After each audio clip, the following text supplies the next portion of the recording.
Ja, välkomna tillbaks till vintern. Nu ska vi fortsätta det som jag började förra veckan, vinterkursen. Idag ska jag prata lite mer specifikt om fötterna. Har du inte sett förra avsnittet så kan det vara en god idé att börja där. Jag liknade ju kroppen vid en motor och poängen är att påminna om att det inte är kläderna som gör dig varm utan det är du som gör dig varm. Det är den här motorn. Och motorn är ju då, ja, det är ju, du har centralvärme kan man säga och centralvärmen ska fungera här. Den håller ju 37 grader ut till alla element. Va? Och radiatorerna då i form av våra extremiteter, våra fötter och händer. Det är ju det som först får svårt att hålla värmen om centralvärmen har svårt. Så därför är grundregeln då torr, mätt, utvilad. Torr, mätt, utvilad, då går motorn, då går centralvärmen bra. Då kan du få ut mycket värme till händer och fötter. Utvilad låter ju soft och det är inte alltid man kan vara utvilad beroende på vad man är på för aktivitet. Va? Men poängen är ju att vara disciplinerad när det gäller återhämtning. Att se till att när du väl får möjlighet att återhämta så får lite kvalitet i den. Jag kommer köra ett avsnitt senare lite längre fram om att sova ute i kyla. Nu för tiden kan vi ju inte göra som vi gjorde på det glada 80-talet när vi glödgade kaminerna inne i tälten och låg och badade bastu så att säga ute i skogen. Det funkar ju inte med drönare med värmekamera. Men desto viktigare då att ha lite kunskap kring hur du får kvalitet i återhämtningen. Men det kommer vi tillbaka till. Idag kör vi fötter. I grund och botten så kan man ju säga att fötterna är ju inte annorlunda från resten av kroppen utan vi pratar om konsten att inte bli blöt. Det är ju det viktigaste. Två perspektiv. Det ena perspektivet är ju utifrån perspektivet såklart. Hur ser vi till att hålla oss torra så att det inte blir blöta utifrån? Och det andra är ju inifrån perspektivet. Hur ser vi till att inte svettas så mycket så att vi blir blöta av vår egen vätska? När det är så här kallt, när det är minusgrader, då är det ju sällan ett problem med utifrån perspektivet eftersom snön här är torr och fin och det är kallt och då kanske jag inte behöver bekymra mig så mycket om det som kommer utifrån. Då får jag bara se till att hålla mina kängor snö- och isfria när jag liksom slår läger och har natt. Inifrån perspektivet blir ju däremot viktigare. Nu har jag skidat hit och då rör jag ju på mig och då har jag ju liksom så lite kläder på mig som möjligt helt och hållet. Så att jag började med att klä på mig förstärkningsplagg här. Men samma sak med kängorna då. Kängorna har jag ju också lager på lagerprincipen. Och just nu då när jag har fysisk aktivitet här bakom mig, då har jag ju bara ett lager. Då har jag använder såna här tåstrumpor för jag tycker att det är skönt, men det är ju upp till var och en. Men det här är ju en linerstrumpa i merinoull. Och det första jag gör nu när jag slår läger, det är ju att jag antingen så ser jag till att byta den här för att den är fuktig.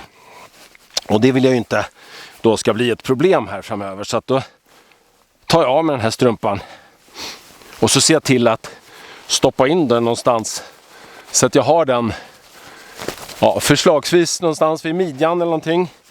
Nära kroppen i alla fall så att den torkar av min kroppsvärme. Och sen så tar jag fram en ny linerstrumpa som jag alltid har i fickan. En torr linerstrumpa. Så byter vi, tar på en helt torr strumpa.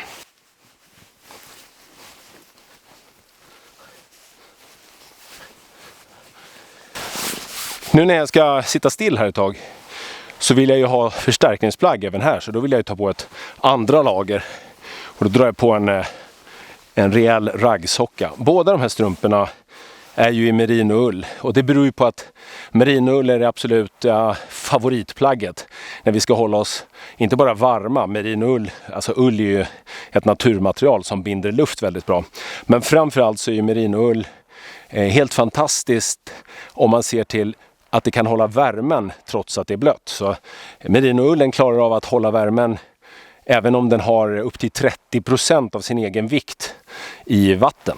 Så att, och sen så har vi den här aspekten då med att den inte börjar lukta, vilket är väldigt trevligt när man inte har en tvättstuga i närheten på lång tid. Så då drar jag på mig en liner och en raggsocka och så kör jag ner det i kängan.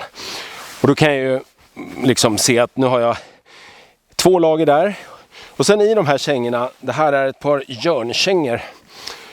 Och den tycker jag om för att dels så har jag en underdel i cellgummi Och det gör ju att den blir helt vattentät.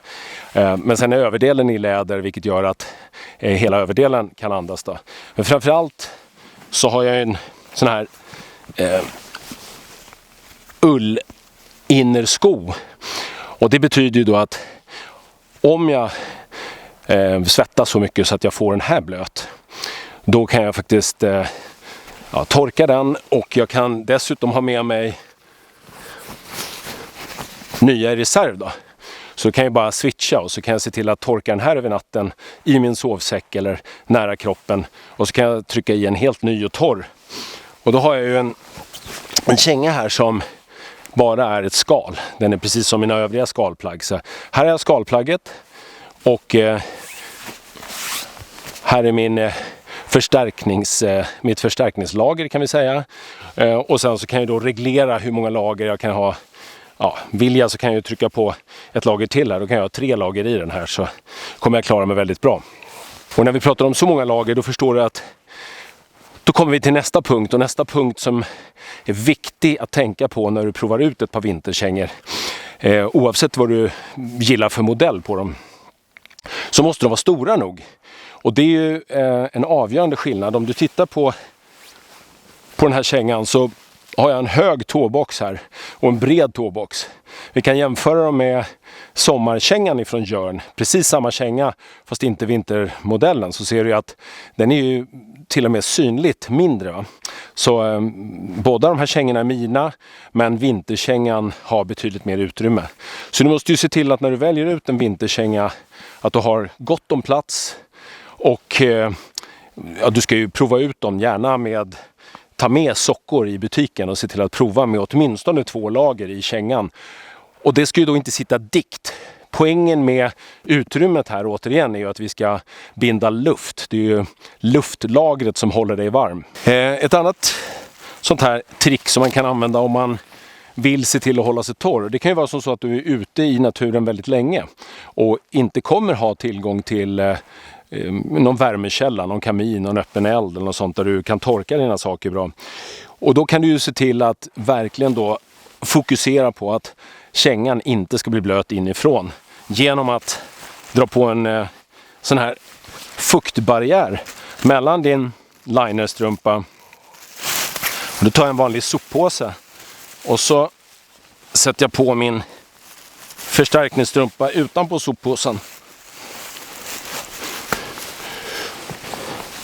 Och då kommer jag kunna se till då att hålla fukten inne runt min fot på min liner.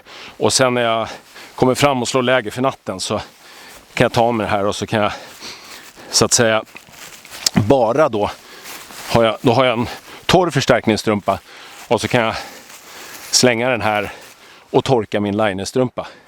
Så ser jag till att hålla kängan torr. Så att fokus blir egentligen att, precis som i övriga kroppen, temperaturreglera genom att anpassa dina lager och se till att ha lite på dig när du är ute och rör dig och har fysisk aktivitet, och sen ta på dig mycket ju mer stillasittande du är då. Nästa sak att fundera på när det rör fötterna, det är ju vad du har runt omkring i miljön. Om du står på ett betonggolv, om du står på frusen mark, så har du ju oerhört stor nytta av att skapa isolering mellan dig och det här kalla materialet som då kommer stjäla mycket av din värmestrålning.